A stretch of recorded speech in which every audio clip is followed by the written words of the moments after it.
Assalamualaikum warahmatullahi wabarakatuh.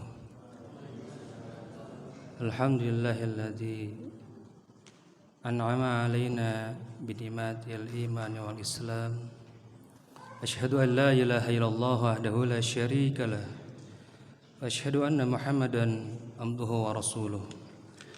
Allahumma shalli wa sallim ala nabiyyina Muhammadin wa ala alihi wa ashabihi wa man tabi'ahum bi ihsanin ila yaumidin.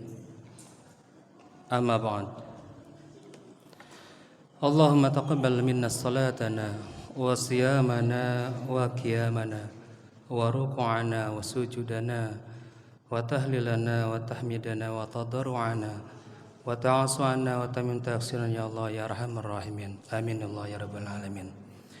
Jamaah salat Isya dan Tarawih Masjid Al-Hilas, Bapak dan Ibu ada sekalian yang saya hormati dan insyaallah Allah muliakan.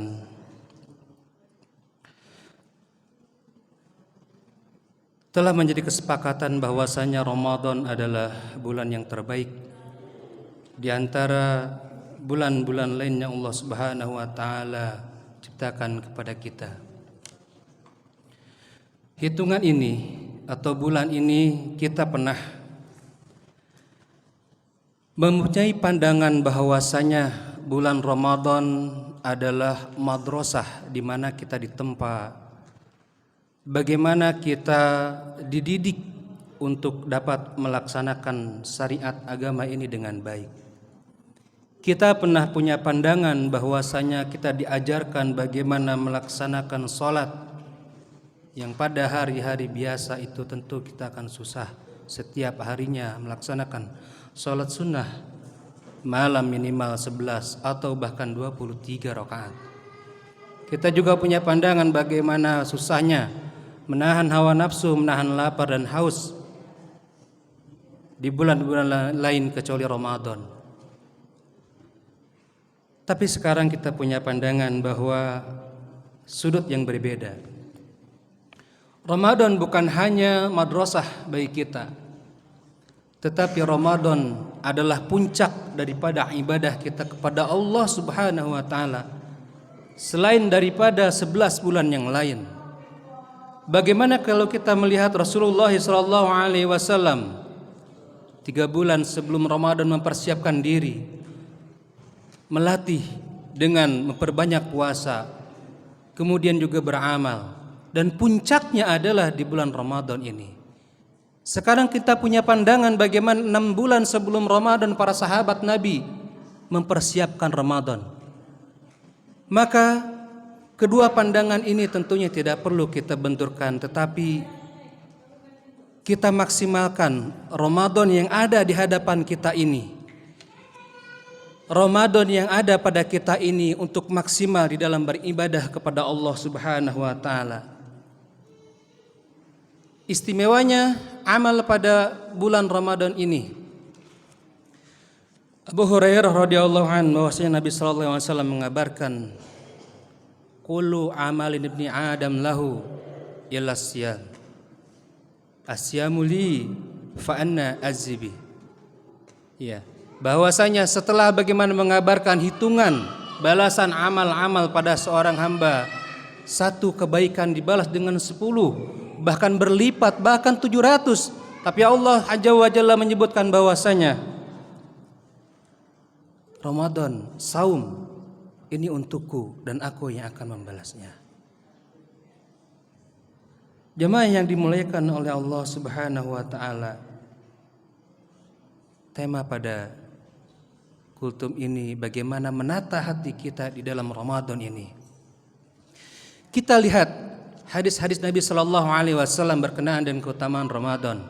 Di antaranya, man qama ramadanan imanan wa ihtisaban, ghufira lahu ma taqaddama min danbi. Barang siapa yang mengerjakan qiyam, mengerjakan saum, man shoma ramadana, man qama ramadana dengan catatan imanan wa ihtisaban, dengan iman dan hanya mengharapkan pahala dari Allah Subhanahu wa taala dengan ikhlas. Ini kaitannya besar dengan bagaimana hati dalam beribadah kepada Allah Subhanahu wa taala. Ramadan berkaitan dengan amalan hati.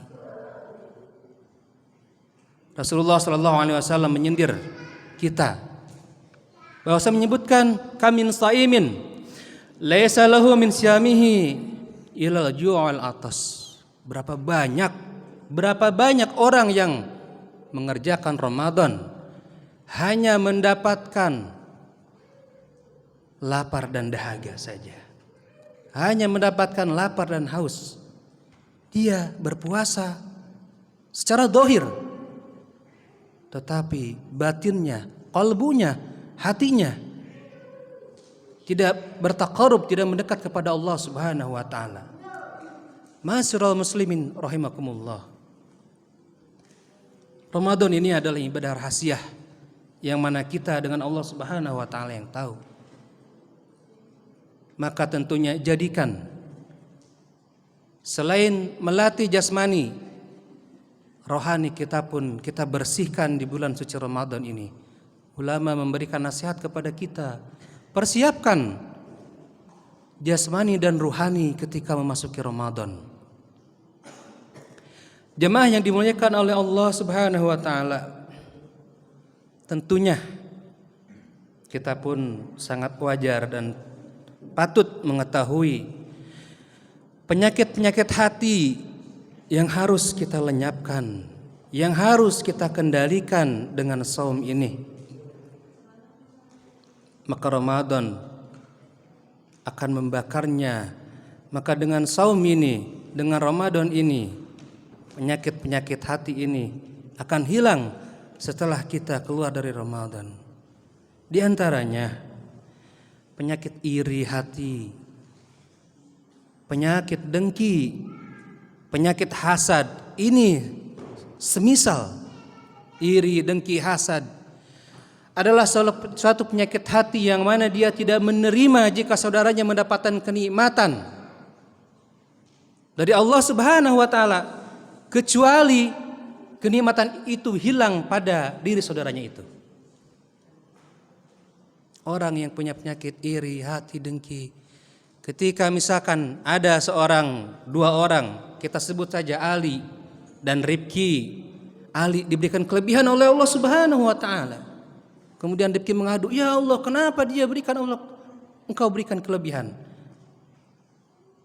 Kemudian ketika Ali diberikan kelebihan, Rifki mengadu, "Kenapa diberikan kelebihan?" Allah menyebutkan, "Kalau begitu engkau pun akan aku berikan kelebihan yang sama." Tetapi Rifki jika memiliki iri, hati, dengki, dia mengatakan, "Tidak demikian ya Allah. Aku hanya ingin melihat dia bangkrut, hanya ingin melihat apa yang dia dapatkan hilang dari tangannya." Ini penyakit yang harus kita kendalikan, iri, hati, dan dengki. Kemudian jemaah yang dimuliakan oleh Allah Subhanahu wa taala, penyakit tamak atau rakus. Maka ini adalah sifat yang ada pada diri kita yang mana terdiri daripada jasmani dan rohani. Jasmani adalah hayawaninya, sifat tamak, memiliki ingin lebih lagi. Maka dengan Ramadan ini sifat tamak ini kita akan luruskan. Kemudian ada sifat dalam hati ini gelisah. Bagaimana kita melihat bagaimana dengan hari esok, anak-anak kita, keluarga kita, gelisah. Sesuatu yang belum pasti yang akan terjadi, kita telah pikirkan hari ini. Maka dengan saum ini, dengan bertaqarrub kepada Allah Subhanahu wa taala, hilangkan penyakit gelisah ini. Yakin atas takdir Allah Subhanahu wa taala semuanya baik kepada hambanya. Baik dan buruk takdir kepada hamba itu adalah sudut pandang kita saja. Jamaah yang dirahmati oleh Allah Subhanahu wa taala, sifat atau penyakit hati yang lain adalah angkuh, sombong, takabur. Angkuh ini adalah bagaimana besar kepala, merasa dirinya atau diri sendirinya yang paling hebat, yang paling baik. Ketika memiliki kesalahan dinasihati oleh orang yang lebih muda, dia mengatakan, siapa dia? Anak kemarin sore, saya tahu dia kecilnya, anak ingusan, tahu apa dia? Ini orang yang angkuh. Terlebih lagi jika ini dalam masalah syariat. Jangan malu ketika kita salah. Jangan malu ketika ditegur oleh orang yang lebih muda dari kita, orang yang lebih kecil usianya dari kita ketika kita salah. Sahabat semua, jamaah yang dimuliakan oleh Allah Subhanahu wa taala, sombong, takabur, ini adalah diantaranya penyakit-penyakit hati yang harus kita hilangkan. Merasa lebih besar, merasa lebih tinggi daripada orang lain. Bagaimana kita melihat dalam sejarah Nabi Adam alaihissalam, ketika digelincirkan oleh iblis, yang iblis pada dasarnya adalah ajajil, malaikat yang bertasbih kepada Allah Subhanahu wa taala, tetapi karena sombong dia kemudian dilaknat. Takabur, merasa lebih hebat. Siapa Adam diciptakan dari tanah, sedangkan aku dari api. Ini adalah pelajaran bagi kita. Yang terakhir, penyakit hati yang harus kita hilangkan dengan Ramadan ini adalah riya. Riya ini disebut juga dengan syirik kecil. Bagaimana kita ingin dilihat baik oleh orang lain. Kita ingin dipandang baik, dipandang soleh oleh orang lain. Bahkan ulama menyebutkan ketika kita sholat, kemudian kita memperpanjang sujud kita, memperlama ruku kita karena ada orang lain di samping kita, maka ini adalah riya. Maka jamaah sekalian, lihatlah 3 kelompok yang ketika pada yaumil qiyamah dijerumuskan ke dalam neraka jahanamnya Allah Subhanahu wa taala, bukan para ahli maksiat, tetapi orang yang tergelincir di dalam riya karena niatnya. Ada qari, ada orang yang dermawan, ada orang yang jihad di jalan Allah Subhanahu wa taala, semuanya masuk ke dalam neraka karena dia tergelincir di dalam riya.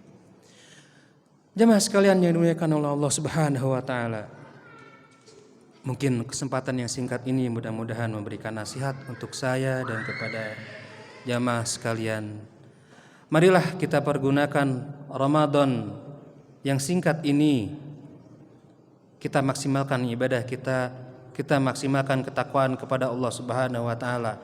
Jadikan bahwasanya Ramadan adalah puncak ibadah, puncak daripada amal-amal kebaikan kita yang kita telah biasakan pada bulan-bulan yang sebelumnya.